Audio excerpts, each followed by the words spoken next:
hi. Day 1.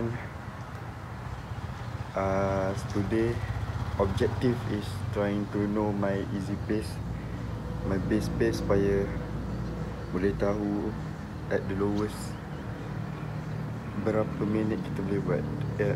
At the lowest nanti kalau 21 berapa the result akan terjadi sekiranya aku paling buat my lowest effort sekalipun. Let's go.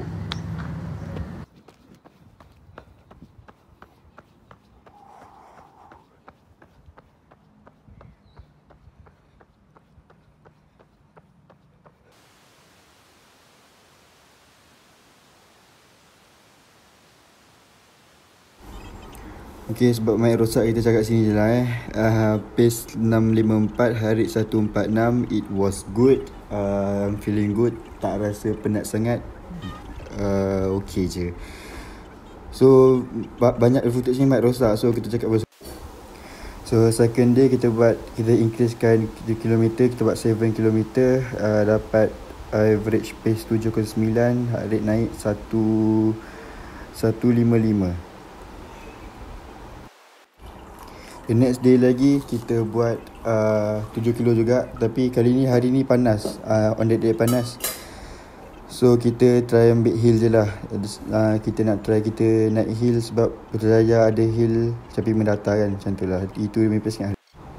30.625 patutnya buat interval, tapi cancel sebab tak ada kenderaan nak pergi ke nak pergi ke MSN. So kita tak ada stabilizer buat easy run pergi ke MSN. Masalahnya MSN tutup. Maknanya track tak boleh guna guys. Sampai bulan 11 track tak boleh guna.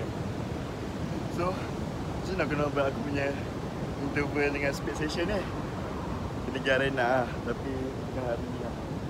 Arena akan setapak terus maju. Macam mahal lah guys. Jom kita ke Padang. Dia kata dia ada Padang. Patut dia tu dia punya rumput tinggi. Tu track dia. Track Padang.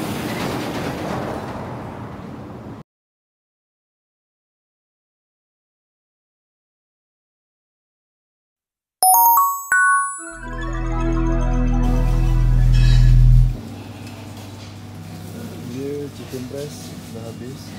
Kita ambil ini chicken breast juga, cuma ada kill lah, ada tulang. Ini best juga. Sama juga macam ni. Selamat guys, aku kan beli chicken breast, yogurt dengan buah tu dengan roti. Lepas tu ada kat surang depan ni, barang dia banyak Lepas tu dia pergi berjalan dulu ke Temasek agak. Lepas tu dia kata, adik buat badan ke dik? Nak buat badan ke macam tu? Lepas tu, tak ada kat apa tu ni, lari je. Itu, lepas tu, Abang kan buat badan, beli-beli macam adik lah gitu. Macam, malulah aku. Dah guys. So kita perat dulu ayam. Ayam ni memang kita makan untuk pagi, roti dengan ayam dengan telur lah. Okay, tengah hari tak ada kerja shift, biasa shift petang. Lepas tu malam memang dah ada ayam, aku ambil daripada kedai ni lah. Tapi maybe bulan 8, kalau ni hujung bulan 7 ni, awal bulan 8 aku berhenti. Aku memang kena 100% kontrol balik lah. Sebab dah tak ada supply ayam daripada Riches dah. Ciao.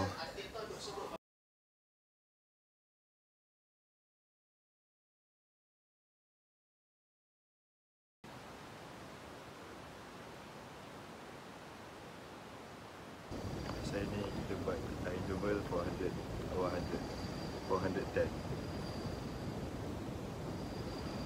So Biasanya aku cakap tapi mic rosak. So basically aku cakap yang aku buat interval ni sebab itu Iman cakap yang aku kena ada speed session juga. So aku buat speed session, so credit to Iman guys. Interval ni aku buat kat Arena.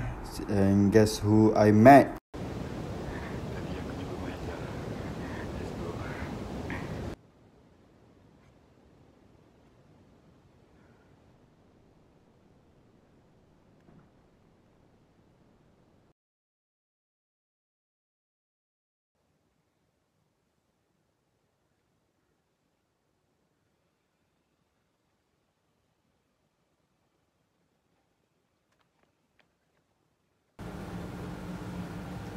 Eleh. Malu-malu pula siang ni. Nak gambar? Gambar. Baik tu.